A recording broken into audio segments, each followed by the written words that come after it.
शनि, केतु और चंद्रमा की कंजक्शन को हम लगातार विचार कर रहे हैं कन्या लगन वाले जातकों के लिए। और इस वीडियो में चर्चा करेंगे आपके 10वें भाव के लिए। 10वें भाव में अगर ये कंजक्शन आपके चार्ट में देखा जाए तो मिथुन राशि में बनेगा। तो यहाँ पे जो डिस्पोजिटर हुए वो आपके बुध हुए और बुध ही आपके लग्नेश भी हैं।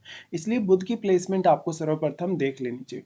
देखिए, इस प्रकार का कंजक्शन बन रहा है तो जातक टेक्निकली बहुत ज़्यादा स्ट्रांग हो सकता है, वो इंजीनियरिंग माइंड वाला हो सकता है। लेकिन वो कितना भी प्रयास करे, कितना भी अपने प्रोफेशन के प्रति अनुशासित रहे या डेडिकेटेड रहे, उतना ही ज़्यादा वो असंतुष्ट होता जाएगा। यहाँ पे जो केतु है वो नीच की स्थिति में आ जाते हैं आपके 10th हाउस में। और शनि केतु के साथ मिलकर वैराग्य योग या वैराग्य युति का निर्माण कर रहे हैं। अगर शनि वक्री भी होते हैं यहाँ पे, तब केतु का प्रभाव शनि पर और भी ज्यादा बढ़ जाएगा और फिर ये प्रॉपर एक वैराग्य योग बन जाएगा आपके चार्ट में। यहाँ पे शनि और चंद्रमा साथ हैं तो शनि चंद्रमा मिलकर यहाँ पे विषदोष का निर्माण कर रहे हैं। दूसरी तरफ केतु और चंद्रमा मिलकर यहाँ निर्माण कर रहे हैं ग्रहण दोष का। यहाँ पे हालांकि शनि अगर वक्री ना हो तो ज़्यादा अच्छा है, और अगर बुध भी फिर आपके बहुत वेल प्लेस्ड हो चार्ट में, अच्छी तरीके से प्लेस्ड हो या किसी ऐसे भाव में प्लेस्ड हो जहाँ पर वो आपके लिए बहुत कुछ ला सकते हैं, जैसे कि सेकंड हाउस में हो, आपके 5th हाउस में हो। शनि के यहाँ स्थित होते हुए आपको ये देखना पड़ेगा कि शनि चंद्रमा के ज़्यादा क्लोज हैं या शनि केतु के ज़्यादा क्लोज हैं। अगर शनि चंद्रमा के ज़्यादा क्लोज हैं तो यहाँ विष दोष का प्रभाव बहुत स्ट्रॉन्ग पड़ेगा। और चंद्रमा वैसे एक बहुत ज़्यादा सॉफ्ट प्लैनेट है, तो सॉफ्ट होने की वजह से किसी भी दूसरे ग्रह से चंद्रमा काफ़ी तेजी से प्रभावित होते हैं। ऐसे में यहाँ जिन जिन ग्रहों का दृष्टि होगा उनसे चंद्रमा अवश्य प्रभावित होंगे, चाहे चंद्रमा आपके यहाँ शनि के ज़्यादा क्लोज होके बैठे, चाहे केतु के। ऐसे केस में अब अन्य वो ग्रह जो यहाँ पर अपना बहुत ही स्ट्रॉन्ग प्रभाव डाल रहे हैं, उनकी भूमिका भी काफी अहम होगी। वैसे तो देखा जाए तो केतु यहाँ अपने जो इस हाउस की एनर्जी, सारी की सारी एनर्जी अपने में समाहित कर रहे हैं या अपने इस हाउस की पूरी एनर्जी को एब्जॉर्ब कर रहे हैं। इसलिए आपको प्रोफेशन में बहुत ज्यादा एफर्ट करना पड़ेगा, बहुत ज्यादा मेहनत करनी पड़ेगी। और जो आपके प्रोफेशन की वजह से एक जो आपकी छवि बनेगी, जो आपकी इमेज बनेगी लोगों के माइंड में, हो सकता है वो इमेज उतनी प्रभावी ना हो सकता है आप अपने करियर में कितने ही ज़्यादा प्रयास करें, लेकिन आप अपने करियर से मानसिक तौर पे संतुष्ट नहीं है। आपको हार्डवर्क बहुत ज़्यादा करना पड़ रहा है या बहुत ज़्यादा समय भी अपना देना पड़ रहा है। अगर शनि यहाँ पे वक्री नहीं है, उस केस में आपका करियर स्टार्ट होने में बहुत ज़्यादा आपको देर हो सकती है। इसके साथ साथ कहीं ना कहीं कार्य में दक्षता या कार्य में बहुत ज़्यादा कौशल के रूप में भी ये कंजक्शन कभी कभी सामने आ सकता है, क्योंकि इस कंजक्शन की वजह से किसी भी पर्टिकुलर विषय में आपको बहुत ही ज़्यादा गहराई से सोचने या विचार करने की क्षमता जरूर मिल जाती है, भले ही आपको उसके लिए भी काफ़ी ज़्यादा एफर्ट करना पड़ता है। इस प्रकार से ये माना जा सकता है कि इस कंजक्शन के होते हुए जातक को बहुत ही ज़्यादा कठिन प्रयास यदि वो करे तभी सफलता मिलना सुनिश्चित हो पाएगा। और फिर आपको देखना होगा, अगर कुछ हद तक बुध आपका बहुत ही वेल प्लेस्ड है चार्ट में, तो भी आपके लिए स्थिति अच्छी रह सकती है। ऐसा यहाँ पर जो केतु का जो प्लेसमेंट बन गया है, तो केतु यहाँ नीच की स्थिति में भी आ गए। और फिर अगर बुध अच्छा नहीं है आपके चार्ट में, तो कार्य क्षेत्र या कार्यस्थल दोनों को लेके आप में बहुत ज्यादा असंतोष की स्थिति रहेगी। और जो आपके साथ जो घटनाएं घटित होंगी या जो डिससेटिस्फेक्शन आपके साथ होगा कहीं ना कहीं कैरियर में, उसको आप बहुत लंबे समय तक सहन भी नहीं कर सकेंगे। यहाँ पे शनि और चंद्रमा की कंजक्शन को अगर हम एक तरफ करके देखें या केतु और चंद्रमा की कंजक्शन को हम एक तरफ करके देखें, तो दोनों कंजक्शन में बहुत बड़ा फर्क भी है। देखिए, शनि और चंद्रमा जब भी साथ होते हैं कंजक्शन में, तो व्यक्ति बहुत ज्यादा समय तक सोचता है, बहुत ज्यादा ओवर थिंकिंग करता है, वो विचार करता ही जाता है, लेकिन वो किसी भी फाइनल डिसीजन तक पहुंचने में बहुत ज्यादा देरी कर देता है। इससे जातक का कार्य अटक सकता है या बहुत ही डिले से आपका कार्य हो सकता है। और ऐसा भी हो सकता है कि आपका समय निकल गया हो, बाद में आपके पास और ज्यादा समय ना बचा हो कोई भी पर्टिकुलर डिसीजन लेने के लिए।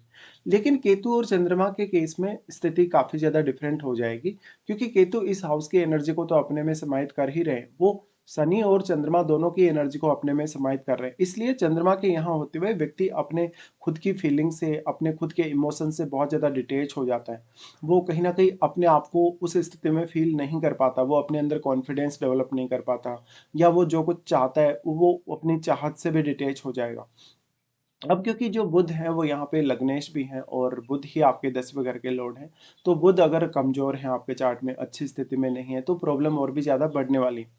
इस प्रकार से देखा जाए तो जातक कहीं ना कहीं सार्वजनिक रूप से लोगों से कनेक्ट नहीं हो पाता, भले ही वो कितना ही अच्छे प्रोफेशन में है, तो उसको कहीं ना कहीं अपनी एक कमी महसूस होती है। उसका जो कहीं ना कहीं कैरियर की वजह से जो एक इमेज बना है, एक जो उसकी छवि बनी है, उसमें उसको काफ़ी ज़्यादा कमी लगती है। और उसको लगता है कि लोग आपको सही तरीके से जज नहीं कर पा रहे या आपको प्रोफेशन वाइज लोग समझ नहीं पा रहे बहुत अच्छे से।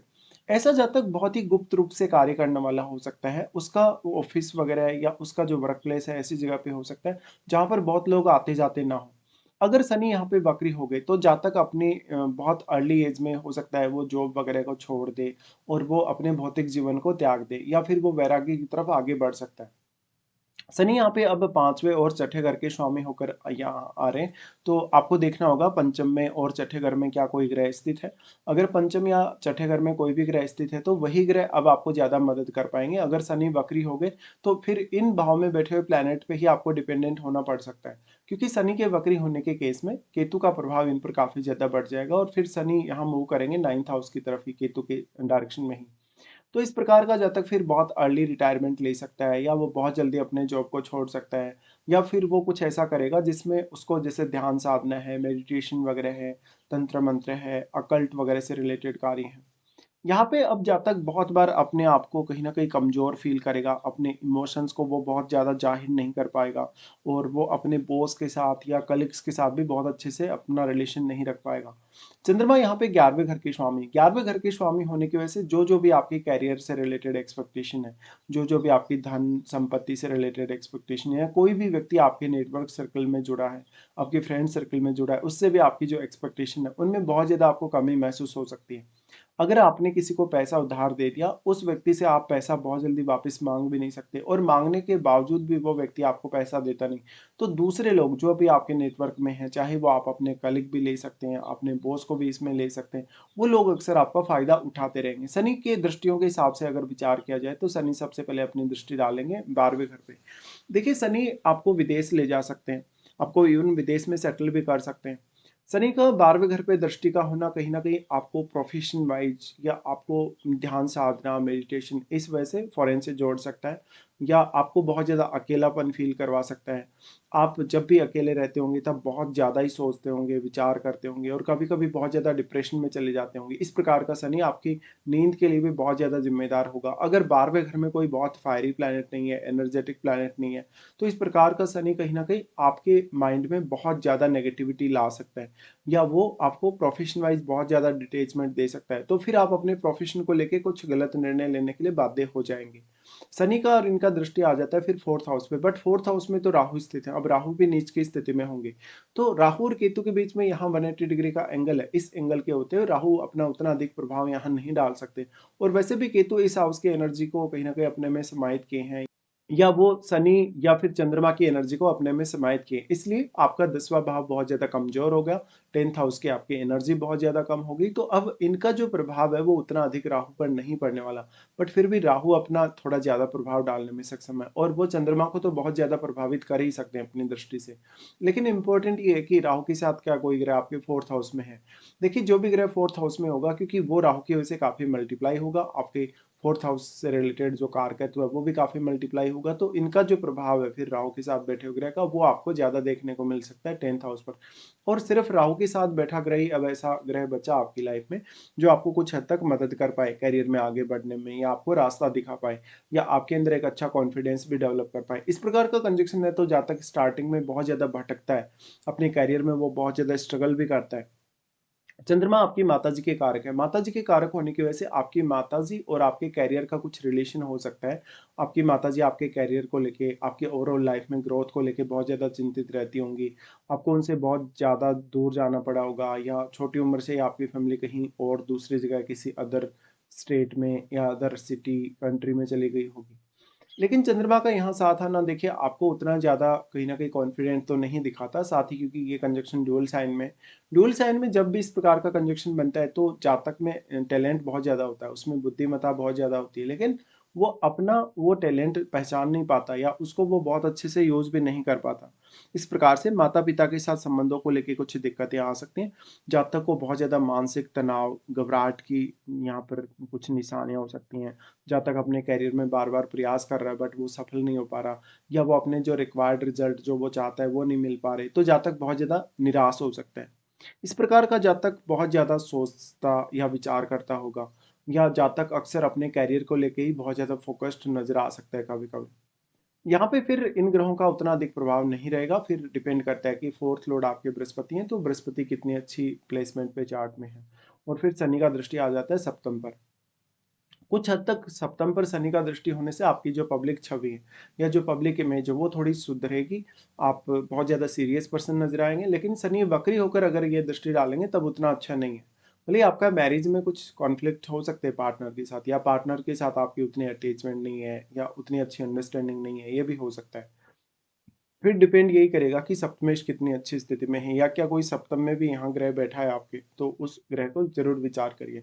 बट बेसिकली इस प्रकार का कंजक्शन एक बहुत ही ऐसे आपको फील करवाएगा जैसे बिल्कुल आपका जीवन है वो आधा अधूरा रहा है, या आपने कुछ स्पेसिफिक किया नहीं, आपने कुछ बहुत बड़ी मेहनत नहीं की है, और आपको इजीली जो भी मिलना था वो मिला। लेकिन यहाँ पर एक बहुत ही ज़्यादा एक ऐसा कंजक्शन ये माना जा सकता है जो काफ़ी रेयर भी है, जो बहुत लोगों के चार्ट में नहीं आपको देखने को मिलेगा। तो इस प्रकार से अब आप जितना ज़्यादा मेहनत करें, जितना ज़्यादा अपने आप से डिमांड करें करियर के लिए या आगे बढ़ने के लिए, वहाँ पर उतनी ही ज़्यादा आपको मेहनत करने की आवश्यकता बढ़ जाती है। तो इस प्रकार का कंजस्शन काफ़ी सारे फ़ायदे दे सकता है, ध्यान साधना, मेडिटेशन की तरफ रुझान दे सकता है, या ऐसे विषयों में काफ़ी रुचि दे सकता है जिनमें आपको बहुत ज़्यादा वक्त भी चाहिए डिसीजन लेने या सोचने वगैरह के लिए। तो इस प्रकार का कंजक्शन कुछ ऐसे प्रभाव आपके सामने लाएगा जब भी ये कंजक्शन 10th हाउस में बनेगा आपके चार्ट में।